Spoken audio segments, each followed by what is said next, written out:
시간 관계상 플로에 계시는 분들의 질문을 받도록 하겠습니다. 혹시 질문 있으시는 분은 손 들어주시면 감사하겠습니다. 예, 시간에 쫓기는 걸 알고 저화장을 도와주셔서 대단히 감사합니다. 그러면 현재 유튜브 시청하시는 분들의 질문이 폭주하고 있습니다. 저한테 지금 계속 들어오고 있는데요. 이 중에서 시간 관계상 주요한 질문 5개만 선정하게 됐음을 양해해 주시기 바랍니다. 먼저 발표하신 그 장영식 박사님 질문입니다. 민들레 의료복지 사회협동조합을 운영함에 있어서 운영상의 문제점들이 있지 않을까? 즉, 그 수행하는 인력 구성원들에 대한 문제입니다. 그리고 또 하나는 조직을 운영함에 있어서 효율성과 효과성은 일본에서도 상당히 고심하고 있는데 한국에서는 어떤가라는 2가지 질문이었어요. 혹시 민들레 의료복지 사회협동조합 운영에 대해서 질문이어서 너무 구체적이면은 응답하는데 좀 어려움이 있지 않겠나라는 생각이 듭니다. 그러게요. 근데 그거와 좀 연결해서 아까 그 토론해 주신 분과 제가 엮어서 한번 대답을 하겠습니다.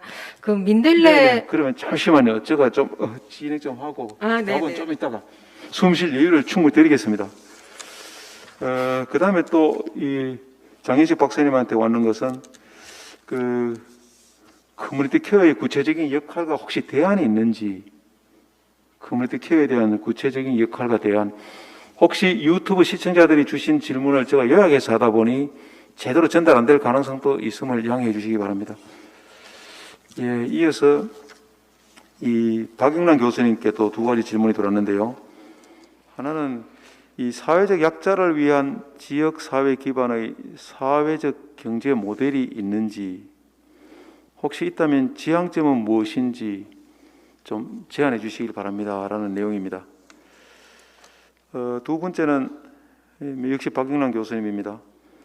ICT 돌봄 구축에 필요할 텐데 혹시 컨트롤 타워에 대한 역할, 위치를 또 물어왔습니다. 마지막으로 발표 3 우리 장현 교수님입니다. 이 내용은 제가 장현 교수님한테 질문을 던져야 될지 의문을 가지면서 던지는 점, 또 유튜브 질문하신 분 양해해 주시기 바랍니다. 복지재단이 공공기관화되는 것이 다양한 의견들이 있다. 즉 복지재단이 공공기관화되는 것에 대해서는 상당히 우려가 좀 있나 봅니다. 그러면서 이 민간복지기관의 역할에 대한 논의가 있으면 좋겠다라는 말씀인데요. 문맥을 보면은 복지재단이 다 공공기관화되는 게 아니라 민간화 쪽으로도 좀 활성화되는 건 없을까, 막 이런 내용인 것 같습니다. 예, 요거는 저의 해석입니다. 예. 그러면 이제 그 발표 순위에 따라서 이 답변해 주시면 되는데요. 시간 관계상 한 6분 정도 좀 드리겠습니다. 혹시 그 안에 좀 녹아주면 고맙고요. 다 못하는 거는 또 다음에 또 자리가 있도록 하겠습니다. 예. 그럼 먼저 장영식 박사님한테 답변 부탁드리겠습니다. 네, 먼저 그 커뮤니티 케어의 그 구체적인 역할과 대안에 대해서 질문을 해주셨는데요. 사실은 이 우리나라에서 커뮤니티 케어 아까 교수님도 언급을 해주셨는데 커뮤니티 케어하고 영국의 커뮤니티 케어 용어상에 다르다. 물론 다르고 우리나라는 아직 그 커뮤니티 케어가 명확한 전 용어 정리가 안 돼 있다고 생각을 합니다. 그렇기 때문에 지금 역할에 대한 부분도 아직도 명확히 안 돼 있지 않나는 생각이 들어요.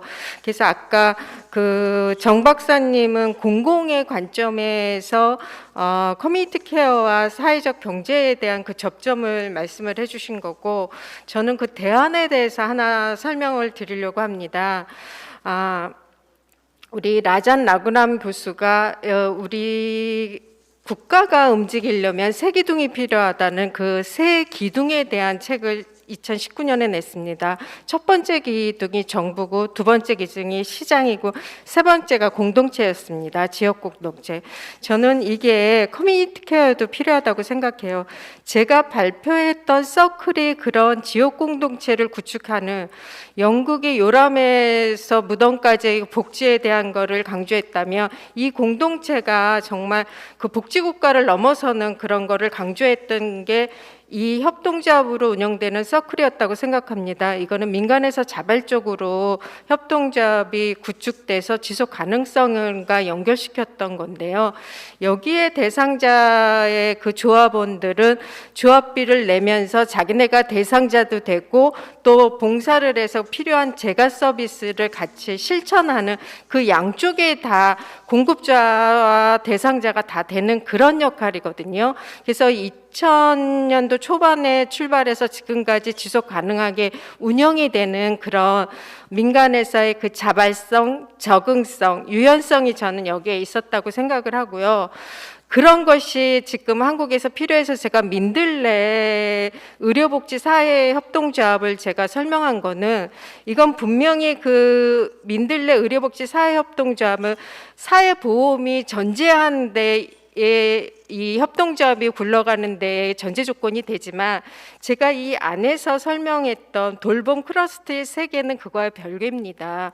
이 민들레에서 그거에 필요해서 다시 조합원을 구성해서 세 개의 돌봄 크러스트의 협동조합을 구축한 거거든요. 그래서 거기서 그런 우리 공동체 의식을 할 수 있는 중간집을 할 수 있고 서로 상호 협동조합해서 돌봄 체계를 구축하고 또 재가 서비스를 할 수 있는 세계 협동조합이 구축된 겁니다. 이런 것들이 저는 대안으로서 공동체, 지역복지 공동체가 구축됨으로써 공공을 지원하고 공공에서 할 수 없는 그런 사각지대들에 대한 해결책이 되지 않을까. 이런 것이 공공 트랙에서의 가는 그 정 박사님이 말씀하신 그런 것과 민간에서의 발생하는 그런 자발성의 공동체가 같이 갔을 때 지속 가능한 커뮤니티 케어가 되지 않을까 그런 생각을 합니다. 감사합니다. 예, 이어서 또 박윤원 교수님. 좋은 토론 의견 주신 분들께 감사드리고요. 두 개의 질문 가운데 먼저 사회적 약자 대상의 사회적 경제 성공 모델이 있느냐는 질문과 관련해서는 이제 국내외에 너무나 많은 그 사례들이 있기 때문에 제가 일일이 여과할 수는 없을 것 같습니다. 근데 우리나라는 아직 이제 사회적 경제가 초기 단계이기 때문에 이렇게 아주 그 모든 사람들이 알아보는 어떤 성공 사례가 많지 않은 것 같은데 이제 사회적 기업 진흥원이라든가 이런 홈페이지에 들어가시면 다양한 성공 사례나 아니면 열심히 노력하고 계시는 비즈니스 모델들이 많이 있다라고 생각하고요. 이제 고령 친화나 이 시니어 비즈니스 분야에서는 뭐 도시락 배달하는 사랑과 선행이라든가 또는 그 낙상 예방 서비스나 제품 공급하는 해피에이징이라고 하는 사회적 기업도 있고요. 그 치매 예방 서비스 제공하는 케어유라고 하는 그런 그 사회적 기업들이 존재하고 굉장히 그 다양한 영역에서 분야별로 이제 모델들이 나오고 있다고 생각을 합니다. 네, 이러한 비즈니스 모델들이 성공을 하려면 어떻게 보면은 이제 사회적 경제에서는 아주 거대한 이윤을 추구하는 모델이 아니지만 그래도 기본적인 조직의 안정적인 운영을 위한 자금의 확보라든가 이런 것들이 굉장히 중요하고 이제 그렇게 하려면 서비스 품질 관리라든가 R&D가 함께 병행해야 되는데 사회적 기업 그 개별 기업들의 어떻게 보면은 규모라든가 여러 가지 면에서 취약하기 때문에 그런 기업들이 협업해서 일하는 구조가 이제 시급하다고 생각을 하고요. 두 번째는 이제 ICT 돌봄과 관련해서 질문을 주셨고 이 부분에 대한 이제 이 질문을 주신 선생님께서 어느 분야에서 일하시는지 좀 궁금하긴 한데 이제 여러 가지 요소들을 질문을 주셨어요. 근데 먼저 저는 그러니까 그 취약 우리가 이제 사회적 돌봄 그러니까 사회적 약자라든가 이제 취약계층이라는 용어를 많이 쓰는데 이제 그것도 한번 좀 개념을 잘 정리해 봐야 된다고 생각을 하고요. 질문 주신 선생님께서는 지금 현재 정부가 하고 있는 취약계층 대상의 ICT 돌봄 사업 말고 전체 노인 대상으로 어떻게 이제 준비하고 노력해야 되느냐는 질문을 주셨습니다. 근데 이제 첫 번째 질문에 대해서는 저는 창업을 권장해 드리고 싶고요. 지금 ICT와 관련한 노인 돌봄 서비스 영역은 민간의 그 플랫폼 비즈니스 모델로 굉장히 그러니까 유망한 것으로 지금 되어 있고 많은 분들이 이제 관심을 갖고 노력을 하고 계십니다. 그런데 그러면 결국은 이제 ICT 돌봄에서 어떠한 돌봄 서비스를 제공하고자 하는가인데 정부의 그 독거노인 종합지원센터와 관련한 응급안전 안심 서비스는 그러니까 고독사를 예방하기 위해서 응급안전 서비스와 일상생활 지원하는 모델이고 아직까지는 건강증진이라든가 예방이라든가 그런 포괄적인 돌봄 서비스까지는 진행이 안 되고 있는 상황입니다. 근데 최근에 민간 부문에서 이러한 의사소통이라든가 일상생활 지원 그리고 건강 예방적인 기능을 갖는 서비스들의 이제 그 콘텐츠나 이런 제품들이 출시되고 있는 그런 상황이기 때문에 어떠한 유형의 돌봄 패키지를 생각하느냐에 따라서 다양한 모델들이 나올 것 같고요. 이제 ICT와 관련해서는 사실 디지털 포용 계획에 돌봄 그러니까 구체적으로 명시되어 있지는 않지만 한 문구가 들어가 있는데 비대면 산업 육성 영역에 보면은 건강 취약계층의 디지털 돌봄이라는 용어가 들어가 있습니다. 그래서 이 디지털 그 뉴딜을 통해서 현장에 많은 그 사업들이 확장될 것으로 보여지는데 그러니까 돌봄에 ICT를 붙이는 거에 관심을 갖는 이유가 인력의 부족이라는 측면이 굉장히 큰데 이제 인력 부족 말고도 그 개개인의 어떤 삶의 질 향상에 ICT 기반 서비스가 굉장히 중요하다라는 관점들이 접목이 됐으면 좋겠고요. 현장에서 꼭 사람이 안 해도 되는 일이 뭔지 그러니까 영수증 풀 붙이는 일 이런 거는 안 하는 시대인데 우리는 여전히 하고 있는 그런 상황이고 기술의 도움을 받으면 목표 달성에 더 잘할 수 있는 그래서 치료라든가 재활에 이제 로봇이라든가 AI 쓰는 이야기가 나오고 있는데 이제 이런 것들과 관련해서 우리가 조금 그 사회 서비스 제공 기관들 관점에서 보면은 이제 AI 기반의 사례 관리 서비스를 해야 되는 시점입니다. 그래서 이런 것들이 조금 종합적으로 논의되기 위해서는 그러니까 당사자 운동이 필요하다. 그래서 서비스 제공 그 전문가 선생님들뿐만 아니라 서비스를 받는 당사자들이 함께 이런 그 보다 많은 R&D와 인프라 구축을 위한 그런 노력들이 필요하지 않을까 그런 생각이 듭니다. 감사합니다. 네, 감사합니다. 예, 이제 마지막으로 우리 장현 교수님 발표 듣겠습니다. 네, 여러분들은 어떻게 생각하십니까? 공공에서 서비스를 제공하는 것하고 민에서 서비스를 제공하는 것에 대해서 어느 쪽이 서비스를 받는 대상자 입장에서 만족도가 높다라고 생각하십니까?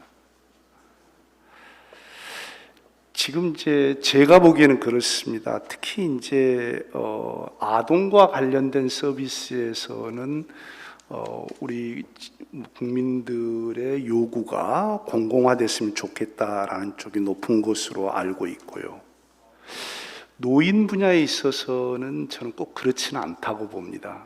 그래서 사실 이제 커뮤니티 케어라고 하는 것은 이제 노인과 장애인에 관한 이제 서비스 아니겠습니까? 그래서 지금 최근에 드러나고 있는 현상을 보게 되면 대구 같은 경우에 사회서비스원에서 약 30명의 요양보호사를 선발을 했는데 이 요양보호사들이 서비스를 제공해야 되는 대상자들을 구하지 못해 가지고 서비스 제공도 안 하면서 급여만 받고 있단 말이에요.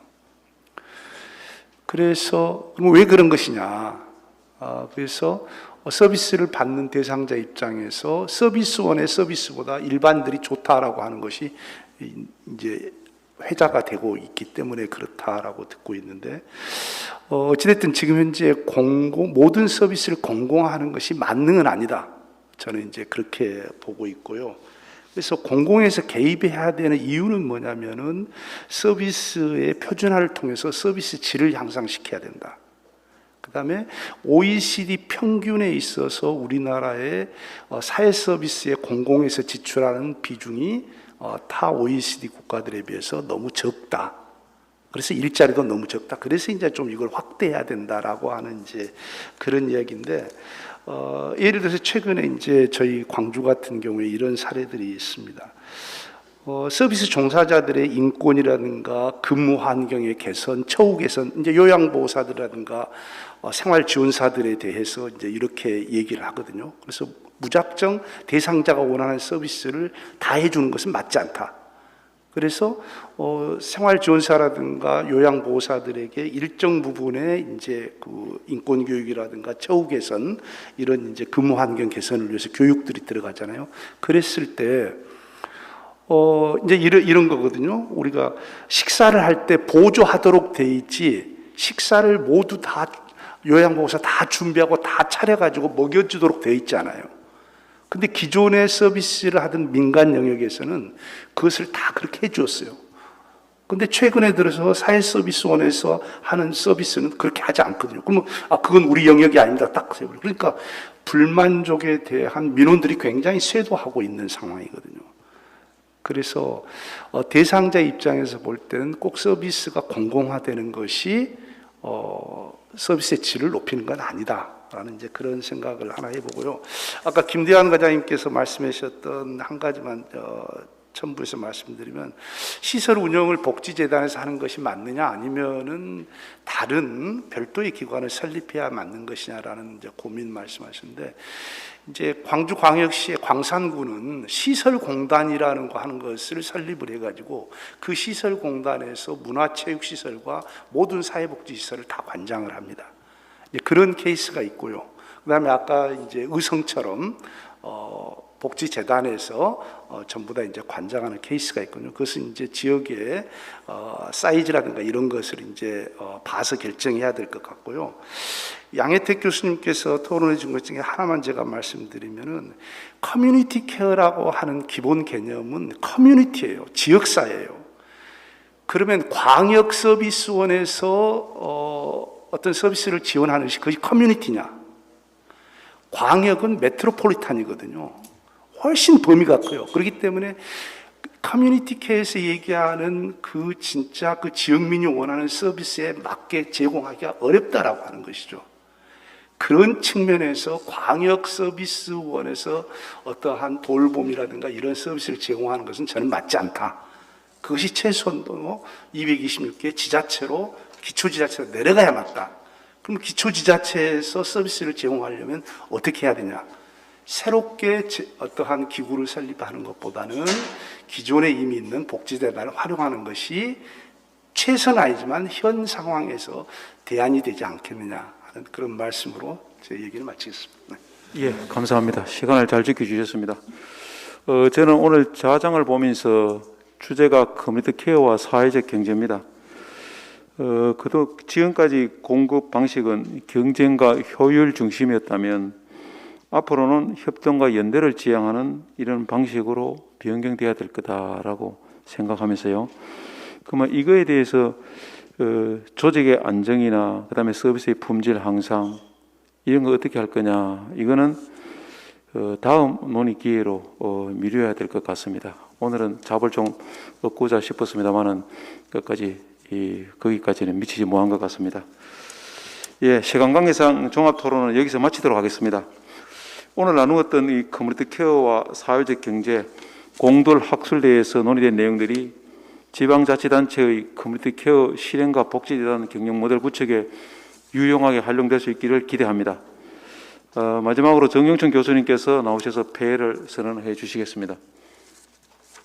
본 학술대회가 지방자치단체와 소속 복지재단 그리고 지역사회가 함께 많은 부분에 기여할 수 있는 토대를 갖춰가는 그러한 기초 작업이 되었으면 하는 그런 바람을 가집니다. 긴 시간 동안 현장에 직접 나오셔서 함께 해주신 여러분들과 온라인으로 시청하고 계신 모든 관계자 여러분들께 진심으로 감사를 드립니다. 이상으로 공동학술대회를 마치도록 하겠습니다. 여러분 감사합니다.